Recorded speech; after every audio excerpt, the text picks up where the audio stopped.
things that's happened is the official approval of Courtney Park. Y'all got a lot of new houses for the first time in Pelzer in a long time, right? Yes, sir. Our Planning Commission did approve a new residential development on Courtney Street. It's going to have 125 homes and 18 townhomes.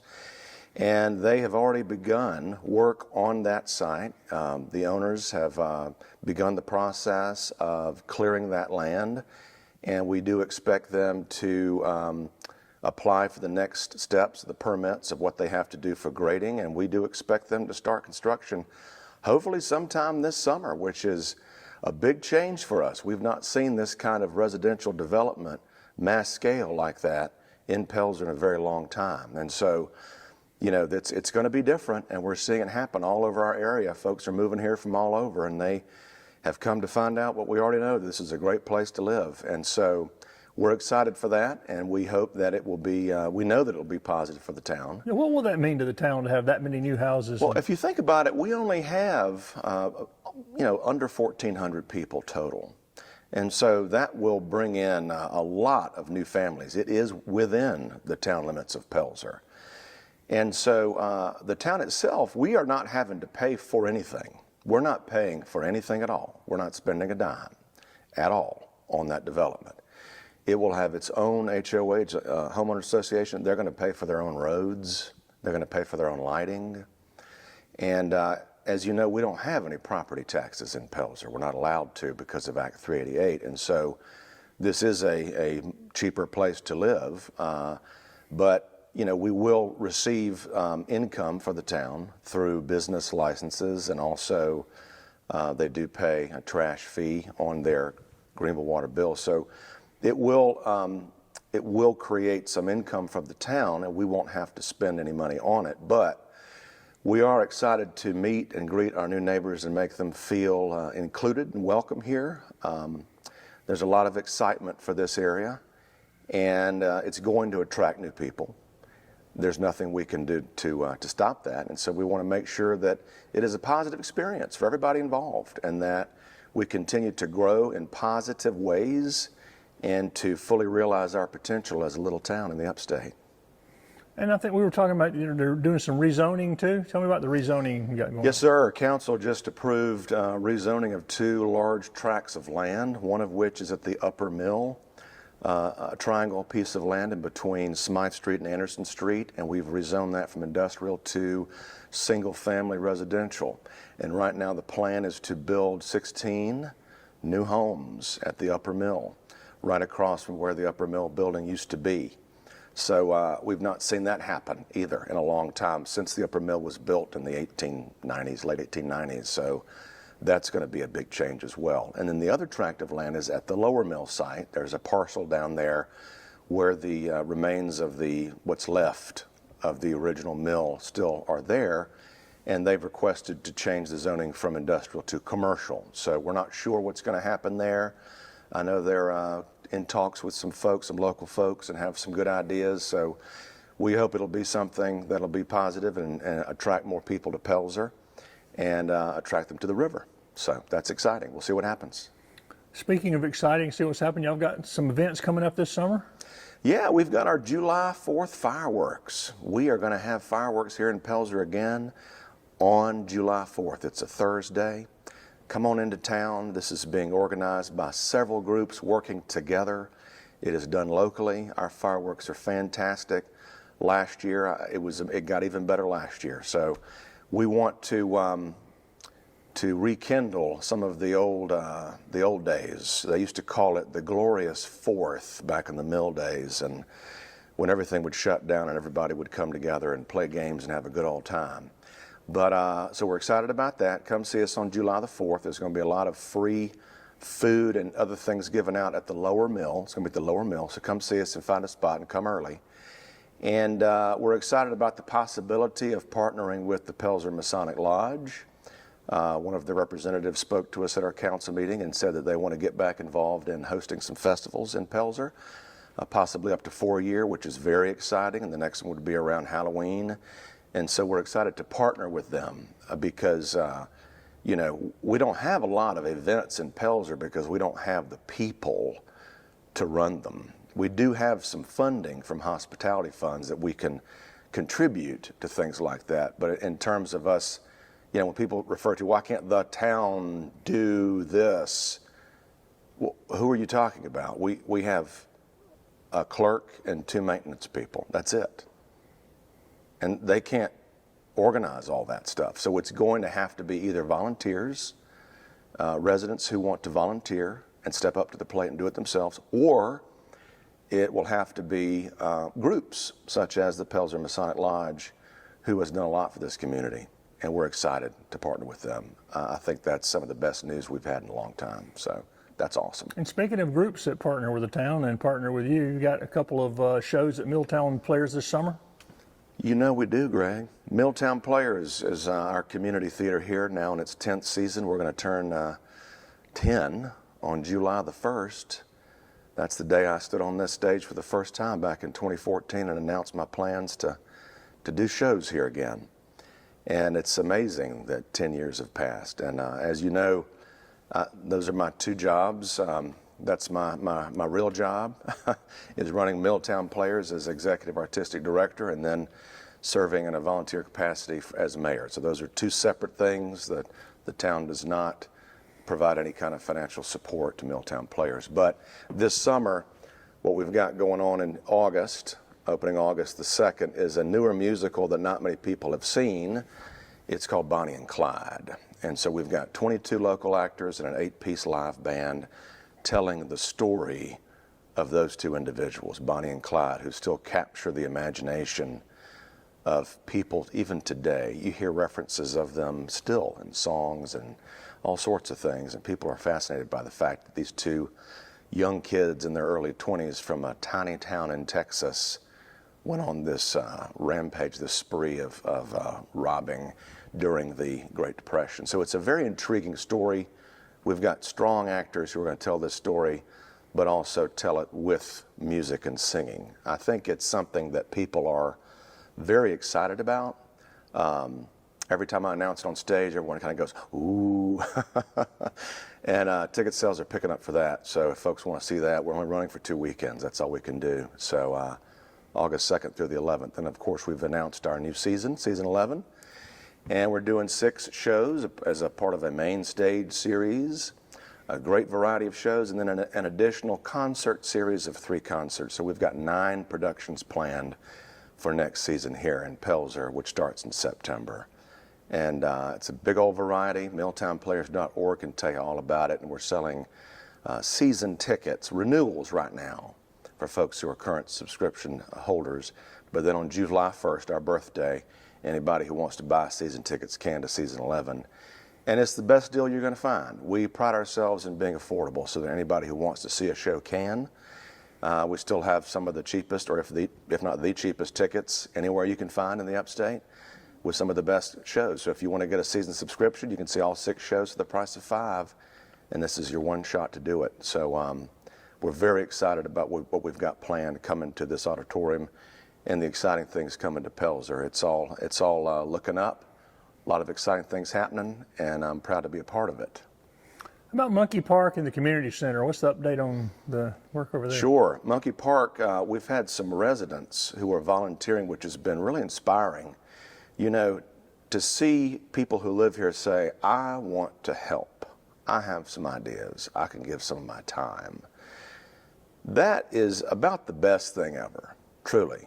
It's about the best thing ever. When residents here choose to do something, to lend a hand, instead of just complaining on Facebook or something, or just assuming that something is negative or wrong or bad or whatever, to actually talk to people face to face and to meet each other and to say, hey, I can help.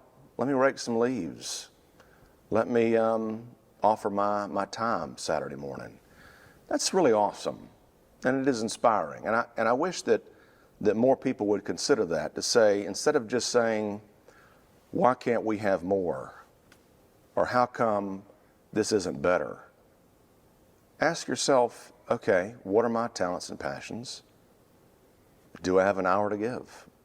That would be great. And then imagine if everybody thought like that, to say, instead of me blaming or assuming or condemning or judging, say, tell you what, I'm going to put my money where my mouth is, and I'm going to do something. If we all thought like that, man, we'd be unstoppable. And so I hope that with these residents who are leading by example, that others will join in and say, you know, maybe I can do something too. Don't be afraid. When you can talk to somebody face to face, it changes everything. Instead of behind a keyboard or your phone or whatever, you know. Social media is a very powerful thing for good, but also for bad. And, you know, before you speak or before you click send or click post, you know, think about it. Am I helping or am I hindering? Do I really care about Pelzer? And if so, what can I do? What can I actually do to become active, to achieve what I think Pelzer should be? And if we all thought like that, man, just imagine how cool that would be. How's the community center coming? The community building is progressing. We had the architect that we hired present to us some plans, which I can share with you, of what it's going to look like, the facade and also the plan, for the ground plan view. And right now, we're waiting on the engineer to do the part of his contribution, making his plans to make sure that it's structurally sound and we shore up the roof. And once we have those plans, then we can get moving on finding people to start doing the work. We've got the funding ready to go. We are just waiting on the next step. It's nothing that, no one's waiting on me, no one's waiting on the town. We're waiting on the engineer to finish his part of the process, and then we can see some tangible action on that building, because we've been waiting a long time, and it's going to be worth the wait. When it's completed, what we'll be able to use it for? Well, it's Pelzer's community building, and so it is my belief that the residents need to have a say in how that is going to be used. Right now, it's going to be a large room with a kitchen and ADA bathrooms and storage. So that could be used for any number of things, any kind of event or gathering for your family.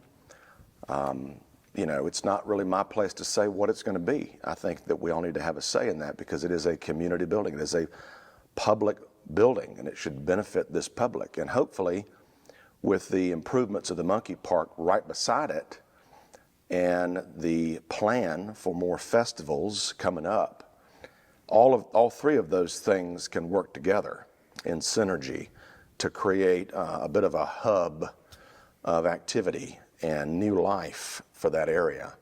I can't wait to see that, to see the community building lit up at night or in the daytime, and see kids playing in the park with hopefully new equipment and, you know, the new additions and improvements that are being worked on, and festivals 4 times a year. Man, that'd be great.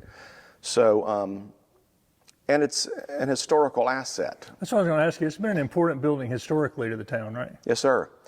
You know, Pelzer back in its heyday was a pretty amazing place in terms of what was going on here and what was offered to its citizens. That was an open-air skating rink, probably built around 1900, maybe even earlier.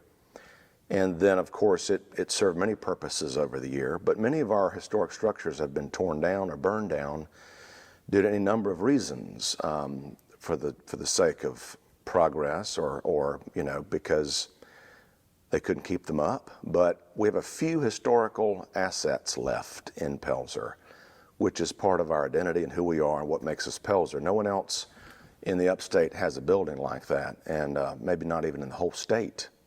So it's important that we save that piece of history that has been used for over 100 years and bring it back to its former glory. And hopefully also that will help instill a greater sense of pride for Pelzerites in our town, to say, look what we've got that no one else has. And anything that we do, any kind of planning or ideas, I always like to emphasize, can we make this unique so you can't find it anywhere else but here? As we consider improvements for Monkey Park, how does Monkey Park set itself apart from every other park in the area. You know, if we're just going to get the same stuff that everybody else has, you know, then you could go over here. But if we've got something that engages and sparks the imagination of young people that is so unique to our park, it's already got the name, Monkey Park. People are like, why is it called that? And then you get to tell the story. Not bringing back monkeys, though. No, not real ones, at least. You get to bring back the story that we used to have a zoo there 100 years ago, most of which were monkeys in cages, if you can imagine, which is why it's still called the Monkey Park. So I would love it if we can to capitalize on that uniqueness and make plans to engage that theme somehow. I got some ideas, but it's not just me, it's everybody's got to get involved. And there's also some vision for other historic buildings here, right? Yes, sir. The other one that we're working on is the old hospital on Highway 8, and it looks pretty rough right now because we had to take the siding off of it in order to achieve the historic designation. Both of these buildings are going to go through the historic tax credit process, so we have to align ourselves to certain historic standards in order to achieve that. And so we've had new lots surveyed around both of those buildings, which is part of the process. We've approved the architect for both of those buildings. We are now waiting on the architect to create his plans for that building. So it's a lot of times it's a hurry up and wait kind of a thing, but I have reminded them that we are using ARPA funds that have to be spent by the end of 2026, so we can't wait around forever. We have to spend this money and we have to get it done, and the folks in this town are tired of staring at unoccupied buildings that look like they're falling apart when in fact they are in the process of being renovated. I put up some banners and signs to explain to the public this is under historic renovation. This is not an abandoned building. This is a slow process. It is frustrating for me because I'd like to see it happen quicker, just like everybody else, but my hands are tied. I can't, do the drawings myself. So we're just continuing to encourage them to help us out and get this thing done so we can start on the exciting part, which is the actual construction.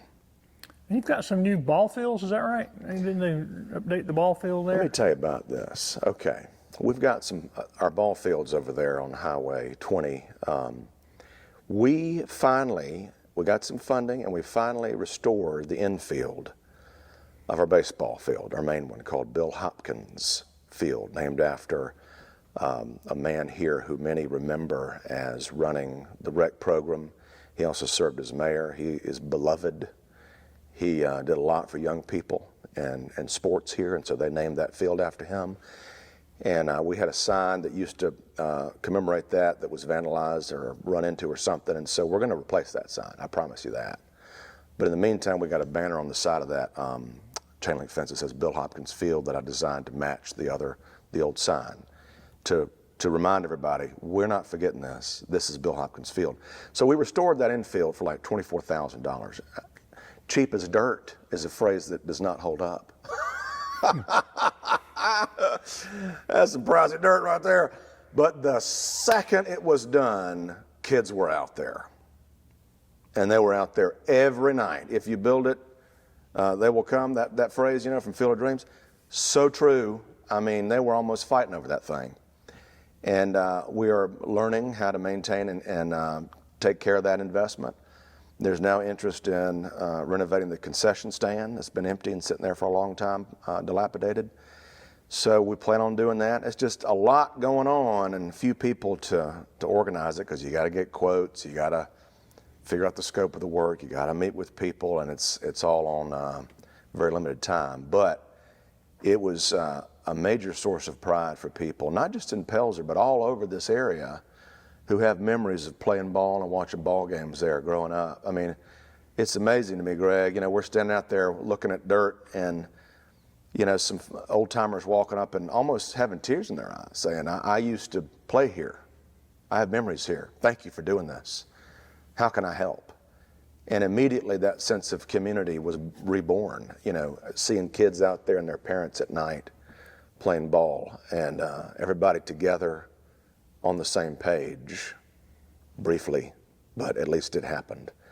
And we want more of that. And hopefully this will also inspire more interest and more improvements in those ball fields. And I'll go ahead and say it, like I'd like to, when we do get a new sign, I think it was referred to as Pelzer Sports Complex or something like that. But I would like to rename that whole park. I think we should name it Hopkins Park. It's easy to remember. It's in tribute to a great man. So we have Bill Hopkins Field, but I would love to name it Hopkins Park. But, you know, that's just me. I'm just one vote. But I hope that idea will spread and we'll want to do that. It's easy to remember, too. Instead of, you know, where is it? Oh, the ball field's over there on blah, blah. You can just say, it's Hopkins Park, Monkey Park, Hopkins Park. You know, it's easy to remember. So, and it pays tribute to a great man who lived here and did a lot for a lot of kids and families. So we're excited about that. You know, we can find the funding. We just got to find the people who want to make it happen. And that is sometimes a challenging part, is finding people who want to step up to the plate, figuratively and literally, and take a swing and hit a home run for Pelzer. Anything else that needs to be hit a home run between now and the end of summer you are working on? Well, I don't know about that, but we are working every day the best we can. And it's like spinning plates sometimes around here, like the old circus performer, spinning those plates on those sticks, and you're looking around which one's going to fall down. Oh, let me get that one. Okay, which one's going to fall? Oh, let me get that one.